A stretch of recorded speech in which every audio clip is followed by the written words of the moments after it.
Hey guys, welcome to another episode of Tobi's Books, where we're going to be reviewing the book The Richest Man in Babylon by George S Clason. This book is a classic, and one of the things I love about this book is he tells you how to become wealthy through a story. Specifically, he talks about a man called Arcad who became the richest man in Babylon. And then at a certain point, the king wanted to help other people in the land become wealthy. And he thought, who can help me to teach the normal person on the street how to become wealthy? And all his servants said, Arcad can help us. So he gets Arcad, and Arcad has a group of people in a room, and he starts teaching them the principles he used to become the richest man in Babylon. I'm going to review the first 4 points of that book. And then I'm turning it over to you to apply these principles in your life. I want you to repeat this mantra with me. A part of all I earn is mine to keep. A part of all I earn is mine to keep. Last time. A part of all I earn is mine to keep. In the book, The Richest Man in Babylon, George S Clason says that the first technique to develop wealth is to save 10% of all you earn. Now, in this day and age, what usually happens is once people get paid, they usually use the money on all different bills. It could be their mortgage, it could be food, shopping, whatever it is. People usually pay their bills first and then they see what is left over. What you're going to do from now on is once you get paid, you're going to take 10% and you're going to put that into an investment, and then you're going to live off the other 90%. Some of you have different beliefs and faiths. So you're probably going to pay God first 10%, then you're going to pay yourself 10%, and then you're going to live off the other 80%. This is such a great principle because as you keep on paying yourself 10%, the money keeps on accumulating. The second thing I've noticed this done for me is it starts to make me think, how else can I make more money? And that's what's going to happen to you once you start putting away 10%. So say it with me.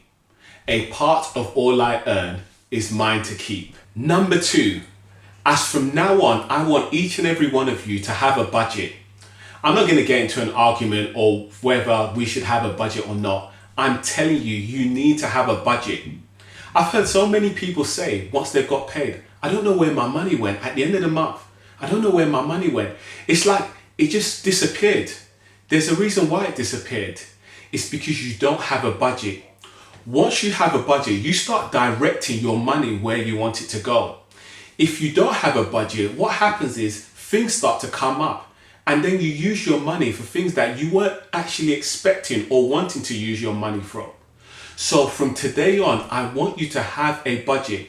As soon as you get paid, write the total amount on the top, pay yourself 10%. As I said, if you have a faith, pay God your 10%, then pay yourself. And then with the other 80%, tell your money where it's going to go.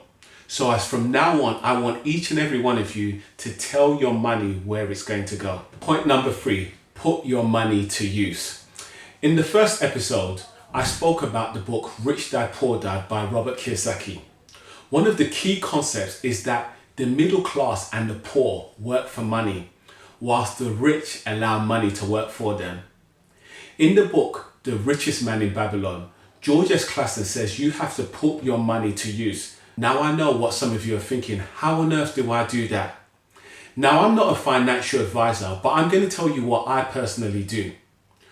All I simply do every month, I put 10% of all I earn to the side, and I invest it in a stocks and shares ISA. Some of you might be earning a lot of money. What I've decided to do is invest my money in something called an index tracker, and all that simply does is match the stock market. So for example, in the UK, we have the FTSE 100. These are the 100 biggest companies. Now, let's just say you chose to put your money with a specific organization. They will choose companies from the FTSE 100 and you invest your money there. If the FTSE 100 goes up by 10%, your money will also go up by 10%. If it goes up by 15%, your money will also go up by 15%. So the idea of an index tracker is that it matches the stock market. So if the stock market goes up by 10%, your money will go up by 10%. If it goes down by 10%, your money will also go down by 10%. But what I want to encourage or challenge you is to actually go and do your own research and think, how can you put your money to use for you? Last thing I'm going to mention is guard your treasures from loss by consulting with wise men. Now, I can't reveal the name in front of this envelope, but on this envelope is a letter I've written to a very wealthy man in Switzerland, and I'm going to send it to him because I realize he's a wise man and has built his money up through investments, and I want to learn from him. If you've got money, do not take risks. And also get the knowledge you need in order to invest it yourself personally. Do not always rely on somebody else. A guy came up with a principle which I like. So every time you save 10% of your income, allow somebody to invest 5% and you yourself invest the other 5%. In order to do that, you need to understand how to invest.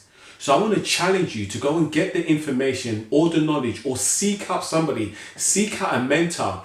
Do not be passive in life. Decide to be proactive and go for it.